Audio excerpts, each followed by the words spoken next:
শয়তানের ঘিরে ধরাটা আমি নিজে থেকে ফিল করেছি তিন রকম। কয়েকবার ভাই, যখন একটা মানুষ পরিপূর্ণ শয়তানের দাসত্ব করে, গান বাজনা করে, বাদ্যযন্ত্র বাজায়, গাঁজা খায়, মদ খায়, হ্যাঁ, শয়তান ওকে কিছুই বলে না।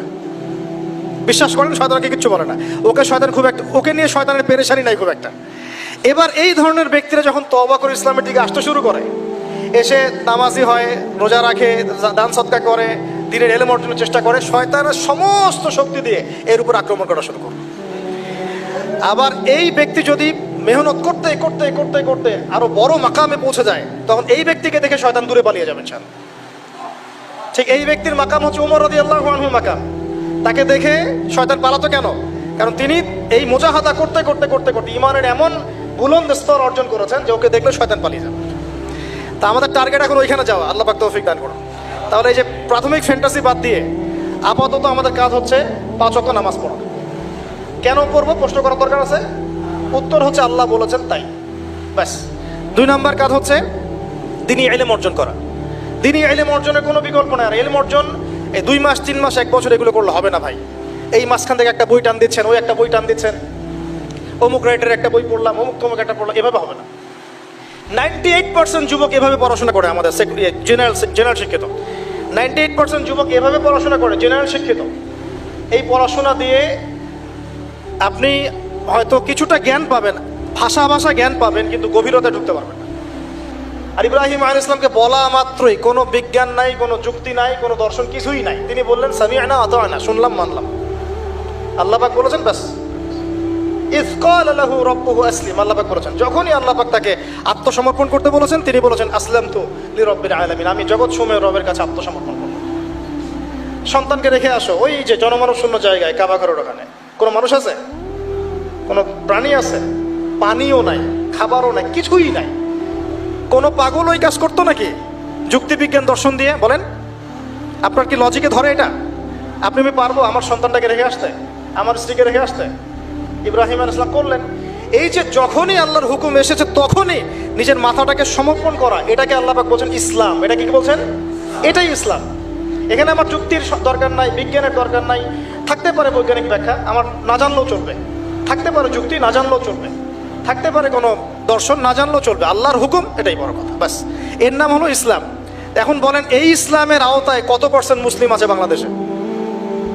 আল্লাহ পাকের হুকুম আসছে, বাস মাথা পেতে নিছে। বলেন এখন দেখি। তো এই যে আমরা বলি 90% মুসলিমের দেশ, একটা ডাহা মিথ্যা কথা।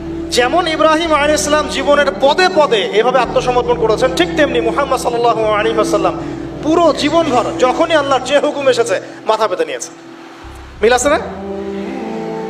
সমাজ বাধা দিয়েছে ইব্রাহিম আলাইহিস সালামকেও, মুহাম্মদ সাল্লাল্লাহু আলাইহি ওয়াসাল্লামকে। তারা উভয়ই সমাজের এই প্রচলিত জাহিলিয়াতের বিরুদ্ধে লড়াই করেছে। ইব্রাহিম আলাইহিস সালামকে আগুনের পরীক্ষা দিতে হয়েছে, তাই না? আর নবী সাল্লাল্লাহু আলাইহি ওয়াসাল্লামকে বললাম 15টা গালি খেতে হয়েছে, 16 বার হত্যা করার চেষ্টা করা হয়েছে। ইব্রাহিম আলাইহিস সালাম বলতেন হাসবি আল্লাহ ওয়া নি'মাল ওয়াকিল। সারা জীবন নবী সাল্লাল্লাহু আলাইহি ওয়াসাল্লামও বলেছেন হাসবুনাল্লাহ ওয়া নি'মাল ওয়াকিল। সূরা তাওবার শেষের দিকে পড়ে দেখেন। ইব্রাহিম আলাইহিস সালামকে শেষমেশ ওই এলাকা সমাজ ছেড়ে চলে যেতে হলো ওই যে ইয়াতে বাইতুল মাকদাসের ওখানে। ঠিক একইভাবে মুহাম্মদ সাল্লাল্লাহু আলাইহি ওয়াসাল্লামকে 13 বছর জুলুম সহ্য করার পরে চলে যেতে হলো মদিনায়। মিল আছে? ইব্রাহিম আলাইহিস সালামের সাথে কেউ নাই, তার স্ত্রী সারা আর এক স্ত্রী হাজেরা। মুহাম্মদ সাল্লাল্লাহু আলাইহি ওয়াসাল্লামের সাথেও খুব বেশি মানুষ নাই, গুটি কয়েক কিছু সাহাবী।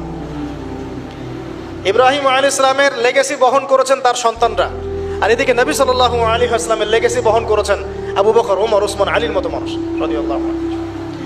ইব্রাহিম আলাইহিস সালামের আদর্শ সারা দুনিয়া ছড়িয়ে পড়েছে, পড়ে নাই? এবং ইহুদি, খ্রিস্টান, মুসলিম সবাই তাকে সম্মান করে। ঠিক মুহাম্মদ সাল্লাল্লাহু আলাইহি ওয়াসাল্লামের আদর্শ, তার দ্বীন দেখেন আজকে সারা বিশ্বের আনাচে কানাচে ছড়িয়ে গেছে। সবাই ইসলামকে স্বীকার তো করে, এটা আল্লাহর পক্ষ থেকে আসছে। কেউ হয়তো আত্মসমর্পণ করে, কেউ করে না। সারা দুনিয়ায়, সাইবেরিয়ার সেই ঠান্ডায় গেলে আপনি মুসলিম পাবেন, চীনে গেলে মুসলিম পাবেন, রাশিয়ায় গেলে মুসলিম পাবেন। শুধু আরবে সীমাবদ্ধ নাই, সারা দুনিয়ায় ছড়িয়ে গেছে। ইব্রাহিম আলাইহিস সালামকে পরীক্ষার পর পরীক্ষা দিতে হয়েছে। একই পরীক্ষা নবী সাল্লাল্লাহু আলাইহি সাল্লামকে বদরে, উহুদে, খন্দকে, খায়বারে সব জায়গায় দিতে হয়েছে। ইব্রাহিম আলাইহিস সালাম মূর্তি ভেঙেছিলেন, মনে আছে?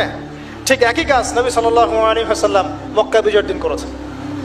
এই দুইজনের জীবনী খালি পড়ে দেখেন, আমি বলে শেষ করতে পারবো না, সময় নাই আমাদের হাতে। প্রত্যেক পদে পদে মিল আছে, প্রত্যেক পদে পদে। এই কারণেই হয়তোবা আমরা দরুদ ইব্রাহিম যখন পড়ি, আমরা অন্য কোনো নবীর নাম নিচ্ছি না, আমাদের নবীর সাথে ইব্রাহিম আলাইহিস সালামের নাম নিচ্ছি। সুবহানাল্লাহ। হয়তোবা এই কারণেই আমাদের নবী সাল্লাল্লাহু আলাইহি ওয়াসাল্লাম যখন মেরাজে গিয়েছেন না, তিনি বলেছেন আমি মেরাজে গিয়ে দেখলাম সপ্তম আসমানের একজন ব্যক্তি বাইতুল মামুরের সাথে হেলান দিয়ে বসে আছে। আমি বললাম উনি কে? জিবরাইল আলাইহিস সালাম বলে উনি হচ্ছেন আপনাদের এই যে ফাদার অফ দ্য নেশন, মানে মুসলিম জাতির পিতা, তিনি হচ্ছেন ইব্রাহিম আলাইহিস সালাম। ওখানে একটা কাবা ঘরের মতো ঘর আছে বাইতুল মামুর, ওখানে তাওয়াফ করে ফেরেশতারা।